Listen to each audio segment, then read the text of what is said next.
Olá, meu nome é Paulo Henrique, sou psicólogo. A minha especialidade é terapia cognitiva comportamental. Trabalho já há mais de 13 anos na área da dependência química. É uma área que hoje está em evidência não só aqui em Minas Gerais, mas em todo o Brasil. Nós podemos falar que vivemos uma epidemia na área da dependência química. Não existe nenhum lugar no Brasil, não existe nenhum lugar no mundo que você não vá que não exista problema com dependência química. Eu acho que para a gente abordar esse tema da dependência química, nós precisamos entender o que é dependência química. E aí a gente vai fugir um pouco do tema do que a Organização Mundial de Saúde conceitua. Hoje, cientificamente fala-se que droga é qualquer substância que entra no nosso organismo e modifica o nosso humor, correto? E aí eu queria trazer para vocês hoje o seguinte conceito, que a droga ou a dependência química, ela é uma compulsão. E o que é uma compulsão? A compulsão, o próprio nome já fala, é uma pulsão, é algo que te impulsiona, é algo que te pulsa, te leva além, é algo que te empurra, é algo que você não tem o controle para fazer. É algo que te faz fazer em excesso. E tudo que você faz em excesso é porque existe algo que está faltando atrás. Freud já falava isso, né? Se eu faço algo em excesso é porque está faltando algo atrás. Tudo, tá? Se eu como demais é porque está faltando algo atrás. Se eu compro demais é porque está faltando algo atrás. Se eu uso droga demais é porque está faltando algo atrás. Então o que eu estou querendo dizer? Que a droga, a dependência química é uma compulsão. É uma compulsão como qualquer outra. É a mesma compulsão do gordinho que come demais, é a mesma compulsão do que compra demais, é a mesma compulsão daquele que joga demais. Mas por que se dá tanta ênfase para a dependência química? Porque a dependência química ela traz consequências sociais que as outras compulsões não trazem. Por exemplo, o dono da padaria não vai achar ruim do gordinho ir lá e comprar seu estoque de chocolate.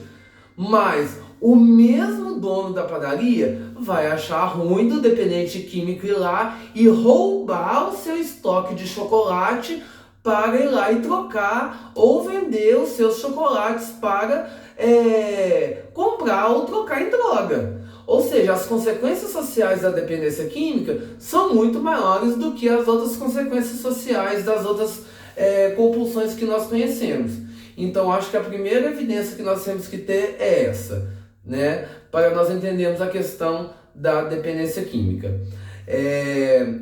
Então, precisamos entender isso. É uma compulsão, é um exagero. Ou seja, é algo que acontece dentro do nosso organismo, é uma pulsão, é algo que é feito em excesso porque existe uma falta.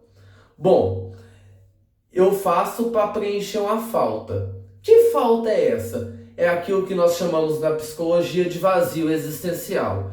Esses vazios existenciais, eles acontecem e eles surgem desde a nossa infância. São traumas, abandono, rejeição, complexo de inferioridade. São situações que nós trazemos lá da nossa infância que muitas das vezes nós nem sabemos. E que ao experimentar a substância, o nosso sistema de gratificação cerebral reconhece como positivo. E quando reconhece como positivo, eu quero de novo. Só que como o efeito da substância ele é muito rápido, eu uso, foi positivo, o efeito acabou, a dor volta e eu quero de novo. Correto? Ou seja, vazio existencial é dor. Usei a substância. Quando eu usei a substância, foi bom, foi anestésico, a anestesia acabou, a dor voltou, eu quero de novo. Quanto mais eu uso, mais tolerância o meu organismo vai ganhando, menos tempo o anestésico vai tendo efeito no meu organismo, então mais eu vou querendo a substância. Por isso o uso ele vai ficando cada vez maior. E aí eu preciso de mais e mais e mais e mais substância. Por isso que é muito difícil sair do ciclo compulsivo do uso da substância. No caso da dependência química. E das outras substâncias também, como alimentos, jogos, etc. e tal. Funciona da mesma maneira. Qualquer tipo de compulsão, ela traz para a gente, né, algo positivo. Droga é ruim, Paulo? Não, droga não é ruim. Porque se fosse ruim, eu não usava. Eu não gosto de beterraba. Se eu vou no restaurante self-service e eu vejo um tabuleiro lá de beterraba, na hora de chegar no tabuleiro da beterraba, o que eu faço? Eu pulo ele. Por quê? Porque eu não gosto. Porque eu já tive a experiência da beterraba e não gostei. Agora, se eu vou e já tive a experiência e gostei, quando eu chego na beterraba eu vou lá e me sirvo. Então, a droga ela não é ruim. A experiência da droga não foi ruim. Ela foi positiva. Ruins são as consequências. Assim aconteceu com a droga. Só que as consequências são negativas. E na hora do uso, o usuário ele não consegue pensar nas consequências. Ele só quer saber mesmo do efeito benéfico que ela traz. E o efeito benéfico ele é positivo. Só que quando acaba o efeito ele é muito mais forte do que o efeito benéfico. Eu usei, foi muito bom, veio o efeito depressivo, que vai ser muito maior. Aí vai vir angústia, depressão, que vai ser muito forte, que vai voltar aquela dor existencial, daquele vazio que eu disse. Então eu vou precisar de uma quantidade talvez até muito maior de substância para tampar esse vazio existencial. Por isso que é muito difícil sair do ciclo compulsivo do uso da droga. Não só da droga, como de outros tipos de substância. Assim acontece também com a alimentação, com jogos e qualquer outro ciclo compulsivo. E a gente vê que isso vem se alastrando nas cidades, no mundo, né? E cada dia surge uma substância nova. A gente basta ter experiência da substância. Eu tive experiência da substância. A partir do momento que eu tive experiência da substância, se o meu sistema cerebral reconhecer que aquilo foi bom, se o meu sistema cerebral reconhecer que aquilo foi benéfico e que aquilo anestesiou o meu vazio existencial, logo eu entendo que aquilo vai ser benéfico e eu vou querer sempre usar aquilo. Funciona mais ou menos da seguinte forma: minha cabeça está doendo, é dor, eu não aguento, né? Eu quero parar com aquela dor. Eu tomei um remédio. Se eu tomei aquele remédio e eu reconheci que aquilo foi bom e minha cabeça parou de doer, a partir do momento que minha cabeça doer de novo, logo meu sistema cerebral vai reconhecer: cabeça doendo, remédio X faz cabeça parar de doer. Então logo eu vou recorrer ao remédio X. Então, vazio existencial, logo substância ou outro tipo de situação vai fazer com que aquele vazio existencial pare ou estagne, ele pare de doer. Assim funciona a questão da dependência química. Vamos falar de um cenário que hoje nós vivemos aqui na nossa cidade de Piuí. Hoje nós temos algumas drogas que são as mais utilizadas. Primeiro a droga lícita, que é a bebida alcoólica. Nós temos o crack, a maconha e a cocaína. Em Piuí são as drogas mais utilizadas: bebida alcoólica, maconha, crack e cocaína. Desses quatro tipos de substância, em questão de tratamento, Paulo, praticamente, eu acho que a mais difícil de se tratar se chama bebida alcoólica, tá? Por quê? Porque é uma droga lícita e é uma droga sociável. Que culturalmente é permitido. Culturalmente, não tem problema. Culturalmente, não traz consequência. Você vai ali na esquina, tem gente bebendo. Você vai ali na esquina, tem gente que está fazendo uso. Então, é muito mais difícil você tratar o álcool do que outras substâncias. E aí tem uma questão de estigma. Como que eu vou conseguir conviver numa sociedade que bebe e eu não? E aí vem questões psicológicas, complexos de inferioridade, uma série de coisas. Então, tratar a bebida alcoólica, para mim, hoje, é mais difícil do que tratar as outras substâncias. Hoje nós percebemos que a cidade de Piauí é um pouco dividida. Vamos supor, Zona Norte e Zona Sul. Vamos pegar o centro. Do centro para cima, pegando região do Nova Esperança, Pérola Negra para cima, nós vamos ver que nós temos uma grande liga de pessoas que são usuários de maconha e cocaína. Tá? Centro para cima, usuários de maconha e cocaína. Centro para lá, Cerrado, Colina, usuários de crack, tá? Não que não tenha usuários de cocaína, não que não tenha usuários de maconha, mas usuários de crack.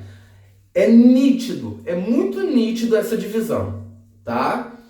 Do centro para a área do Cerrado e Colina, usuários de crack, e do centro para cima, usuários, que é Pérola Negra, Nova Esperança, usuários de cocaína e maconha.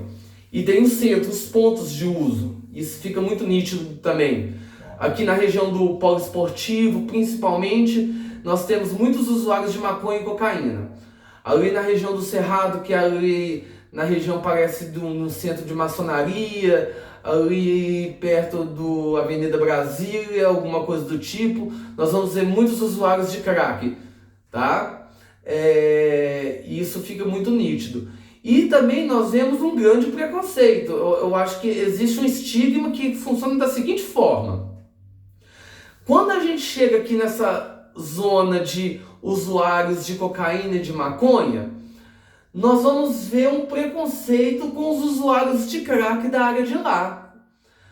Quem usa cocaína e maconha acha que quem usa crack é noiado. Tem o termo, o estigma noiado, né? Tem até aquela coisa, tá usando crack, sai de perto, tudo mais, não é noiado, sabe?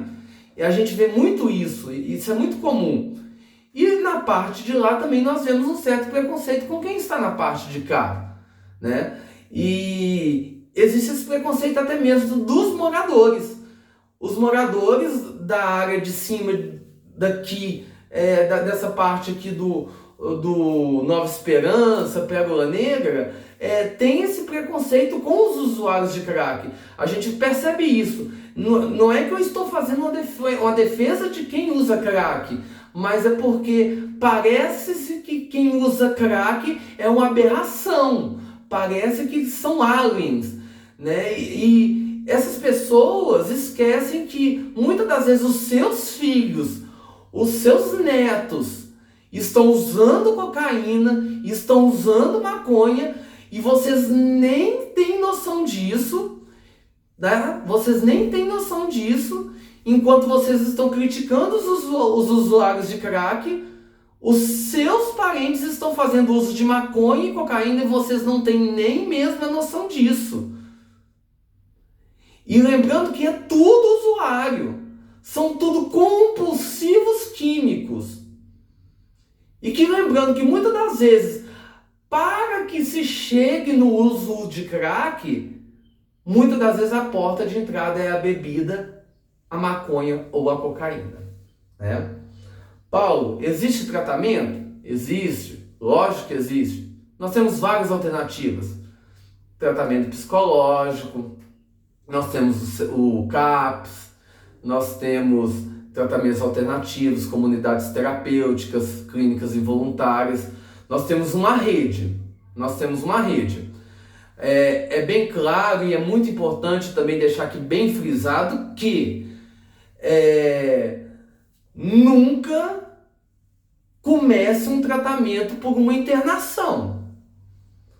Precisa se procurar profissionais, né, profissionais que são habilitados para buscar informação a partir do momento que você sabe que o seu ente querido faz uso, para que comece um movimento de tratamento.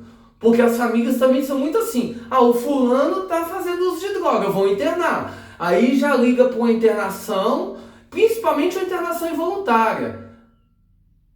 E aí chamam a remoção, e já interna a força, e já começa a... Não, internação é o último caso.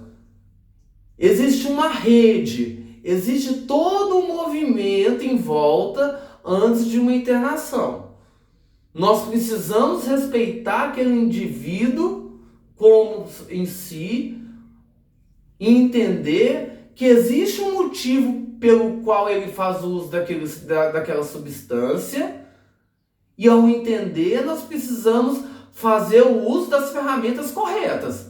Porque senão vai acontecer a seguinte situação, coisas que eu já vi. Eu já vi pessoas entrar dentro de uma internação fumando maconha, internou porque fumava maconha. Quando saiu, ele já não estava fumando só maconha, ele já estava usando cocaína. Então, as medidas a serem tomadas dentro da questão da dependência química, elas precisam ser muito bem pensadas e articuladas por profissionais habilitados, né? Então, essas considerações elas são muito importantes, elas precisam ser muito bem discutidas. Hoje,